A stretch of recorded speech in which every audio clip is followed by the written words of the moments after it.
Hello everyone. मैं मिथुन सिंह स्वागत करता हूं आप सभी का। आशा करता हूं आप सभी बहुत अच्छे होंगे। बात करेंगे Sidhu Kanhu Murmu PG semester third के प्रीवियस ईयर क्वेश्चन पेपर की।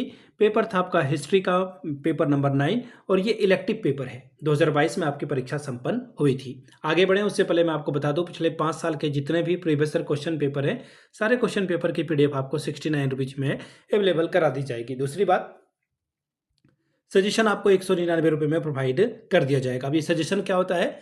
सजेशन यानी कि वेरी वेरी इंपॉर्टेंट क्वेश्चन, ऐसे सवाल जो बार बार एग्जाम में पूछे जाते हैं, आंसर के साथ आपको प्रोवाइड कर दिया जाता है।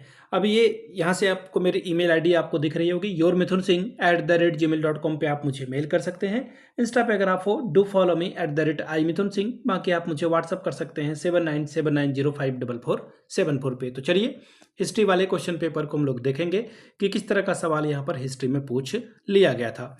ध्यान देने वाली बात यह है कि ये सवाल फ्रीक्वेंटली रिपीट होते हैं, इसलिए आपको बहुत ध्यान से सारे क्वेश्चन पेपर को देखना है, समझना है कि किस तरह के सवाल एग्जाम में जो है आते हैं। तो ये जितने भी सवाल मैं आपको अभी करा रहा हूँ प्लीज़ उसे पेन पेपर पे आप नोट डाउन करेंगे, और अगर एग्जाम में ये सवाल रिपीट होते हैं तो वहाँ से आप अच्छा स्कोर कर पाएंगे। ये ध्यान में रखने वाली बात होगी।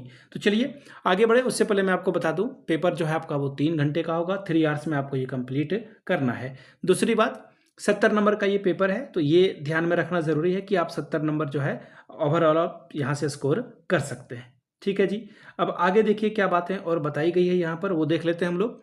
Candidate are required to give their answer in their own word as far as participle. देखिए कहने का मतलब यह है कि आप जो है जो भी आंसर यहाँ पे आप लिखने वाले हैं सारे क्वेश्चन आंसर जो है वो होने चाहिए अपने ही वर्ड में।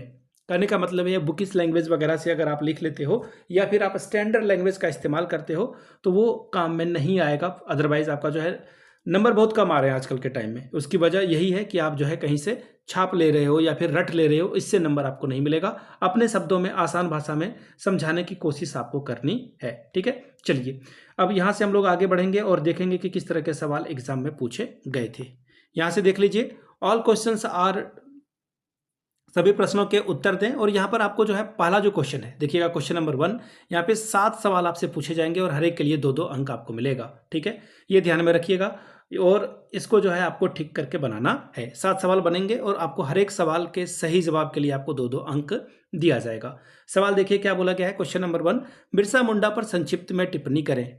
Right a brief note on Birsa Munda. तो देखिए बिरसा मुंडा एक महान आदिवासी नेता थे जिन्होंने छोटा नागपुर क्षेत्र में जो है उलगुलान यानी कि महान विद्रोह का नेतृत्व किया था और आदिवासियों की हक के लिए वो जो है जंगल जमीन की रक्षा के लिए वो ब्रिटिशर्स से लड़े थे, यानी कि ब्रिटिश शासन के खिलाफ लड़े थे।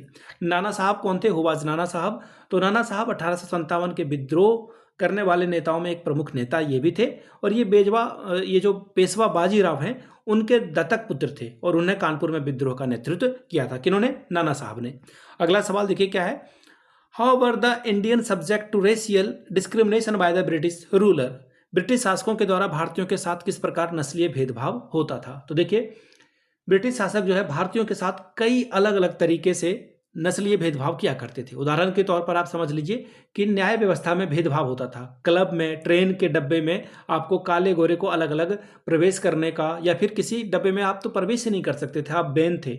तो इन चीज़ों को, या फिर बड़े पदों पे जो है वो ब्रिटिशर्स को ही रखते थे, गोरी चमड़ी वाले को रखते थे, काली चमड़ी वाले को वहाँ से हटा देते थे। अगला सवाल देखिए क्या है। पूना पैक्ट के बारे में आप क्या जानते हैं? What do you know about the Poona pact. देखिए पूना पैक्ट के बारे में अगर मैं बात करूं, सवाल नंबर डी, तो देखिए ये 1916 में पूना पैक्ट जो है हुआ था। पूना पैक्ट कांग्रेस और मुस्लिम लीग के बीच में एक समझौता, ऐतिहासिक समझौता था। इसका मकसद था कि किसी तरह से ब्रिटिशर्स के खिलाफ एकजुट होकर के जो है इसे हटाया जाए और जो संवैधानिक सुधार हैं उसकी मांग पर सहमति बनी थी।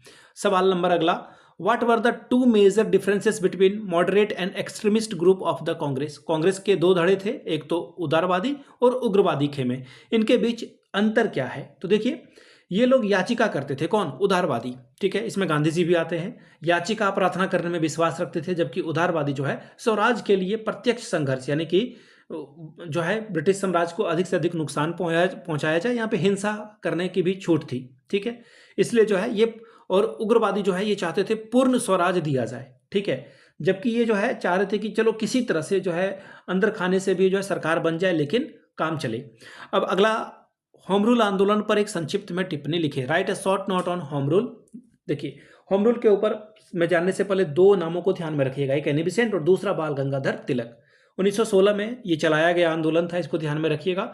और ब्रिटिशर्स के साथ ही रहकर, भीतर में रहते हुए भारतीयों के लिए कैसे जो है होम रूल को जो है स्थापना किया जाए। होम रूल का मतलब अपने ही द्वारा शासन किया जाए, इसके बारे में बातचीत की जाती थी, काम किया जाता था। अगला सवाल, when and by whom was the Muslim league established. Muslim league की स्थापना कब और किसके द्वारा की गई थी? मुस्लिम लीग की स्थापना 1906 में ढाका में की गई थी और इसके स्थापना के लिए सलीमुल्लाह, आगा खां और नवाब मोहसिन उल मुल्क के नेतृत्व में जो है इसकी स्थापना की गई थी। Write a brief note on Azad Hind Fauj. Azad Hind फौज पर एक संक्षिप्त में टिप्पणी लिखिए। आज़ाद हिंद फौज की जो स्थापना है, गठन है, वो सुभाष चंद्र बोस ने किया था। इसका ऑब्जेक्टिव यानी कि उद्देश्य क्या है कि किसी भी तरह से भारत को आज़ाद कराना और वहाँ पे अपने द्वारा जो है, जो लोग हैं उनके द्वारा जो है शासन किया जाए। अगला है, what do you know about the Kheda Satyagraha. Kheda Satyagraha के बारे में आप क्या जानते हैं? तो देखिए, खेड़ा सत्याग्रह में क्या था।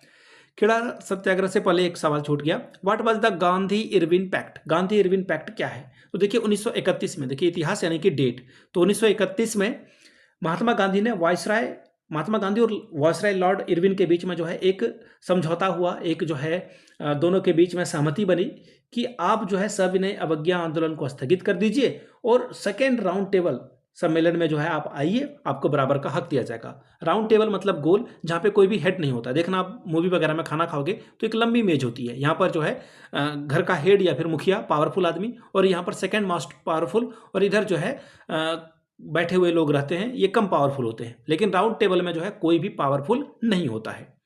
आगे देखिए, खेड़ा सत्याग्रह के बारे में आप क्या जानते हैं? तो देखिए, खेड़ा सत्याग्रह 1918 में हुआ है, ये ध्यान में रखिएगा। गुजरात में खेड़ा जिला है वहाँ पर, और वहाँ के फार्मर यानी कि किसान के द्वारा जो है ये सत्याग्रह किया गया था। और गांधी जी ने जो है इस आंदोलन में फसल बर्बाद होने के बाद सरकार को कहा कि आप टैक्स में छूट दीजिए, और अंत में जो है ये छूट दे दिया गया। क्वेश्चन नंबर 2, 14 चौके 56, 14 4 और 56 स्कोर आप कर सकते हैं। सवाल क्या है? Highlight the significance of modes of communication and modern education in rise of nationalism in India. राष्ट्रवाद के उदय में संचार माध्यमों तथा आधुनिक शिक्षा के महत्व को रेखांकित करें। सवाल नंबर अगला, what were the main cause behind the tribal revolt during the British period. British काल के दौरान आदिवासी विद्रोह के मुख्य कारण क्या थे? तीसरा सवाल, analyse the main cause of a revolt of 1857। 1857 के विद्रोह के प्रमुख कारणों का विश्लेषण करें। सवाल number D, was the Congress established to act as a safety bulb for anti British sentiment of Indians prevent your opinion. क्या कांग्रेस की स्थापना इसलिए की गई थी कि वह भारतीयों के ब्रिटिश विरोधी भावनाओं के लिए एक सुरक्षा नली का काम करे? अपने विचार लिखें। यस, इसीलिए इसका जो है स्थापना किया गया था। कैसे, वो आप लिखना है। Throw light on the cause and the spread of a swadeshi movement. स्वदेशी आंदोलन के कारण और प्रसार पर प्रकाश डालें। अगला सवाल, underline the historical importance of the revolutionary movement. क्रांतिकारी आंदोलन के ऐतिहासिक महत्व को रेखांकित करें। अगला सवाल, what were the main reason behind the non cooperation movement, यानी कि असहयोग आंदोलन के प्रमुख कारण क्या थे? अगला सवाल, discuss the rise and spread of communism in India. Bharat में सांप्रदायिकता के उदय और प्रसार पर चर्चा कीजिए। तो ये था आपका हिस्ट्री का पेपर 9 का क्वेश्चन पेपर। अगर आपको पिछले 5 साल का पेपर चाहिए तो ये आपको 69 में, और सजेशन चाहिए आंसर के साथ तो 199 रुपये में आपको ये प्रोवाइड कर दिया जाएगा। यहाँ से मेरी ईमेल आईडी आप देख लें, yourmithunsingh@gmail.com पे आप मुझे मेल कर सकते हैं। इंस्टा पे अगर आप डू फॉलो मी @imithunsingh। बाकी आप मुझे व्हाट्सअप कर सकते हैं 7979054474 पे। वीडियो को आपने यहाँ तक देखा, प्यार दिया, इसके लिए आप सभी का बहुत बहुत शुक्रिया। Have a good day.